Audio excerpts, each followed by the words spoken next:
When I was 27 years old, I left a very demanding job in management consulting for a job that was even more demanding, teaching. I went to teach seventh graders math in the New York City public schools. And like any teacher, I made quizzes and tests, I gave out homework assignments. When the work came back, I calculated grades. What struck me was that IQ was not the only difference between my best and my worst students. Some of my strongest performers did not have stratospheric IQ scores. Some of my smartest kids weren't doing so well. And that got me thinking. The kinds of things you need to learn in 7th grade math, sure, they're hard. Ratios, decimals, the area of a parallelogram.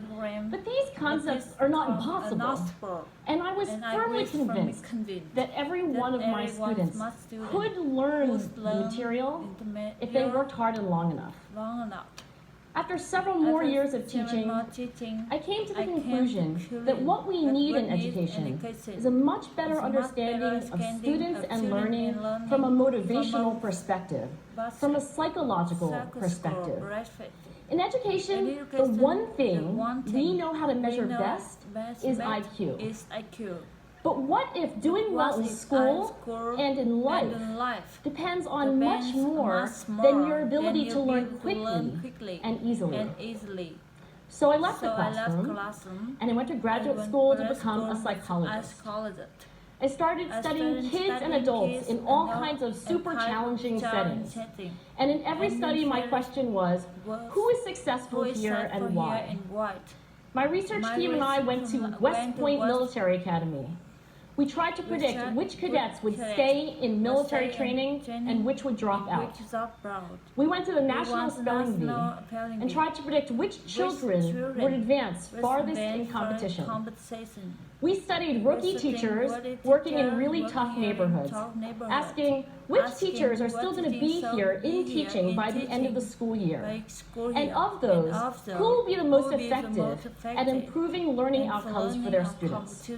We partnered with private companies asking which of these salespeople is going to keep their jobs, and who's going to earn the most money. In all those very different contexts, one characteristic emerged as a significant predictor of success. And it wasn't social intelligence, it wasn't good looks, physical health, and it wasn't IQ. It was grit. Grit is passion and perseverance for very long-term goals. Grit is having stamina. Grit is sticking with your future, day in, day out, not just for the week, not just for the month, but for years. And working really hard to make that future a reality. Grit is living life like it's a marathon, not a sprint. A few years ago, I started studying grit in the Chicago public schools. I asked thousands of high school juniors to take grit questionnaires, and then waited around more than a year to see who would graduate. Turns out that grittier kids were significantly more likely to graduate, even when I matched them on every characteristic I could measure. Things like family income, standardized achievement test scores, even how safe kids felt when they were at school. So it's not just at West Point or the National Spelling Bee that grit matters, it's also in school, especially for kids at risk for dropping out. To me, the most shocking thing about grit is how little we know, how little science knows about building it. Every day, parents and teachers ask me, how do I build grit in kids?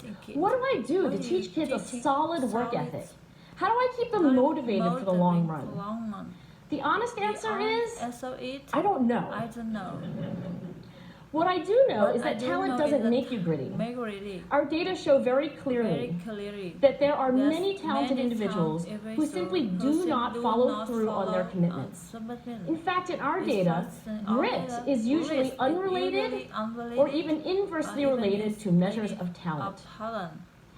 So far, the best idea I've heard about building grit in kids is something called growth mindset.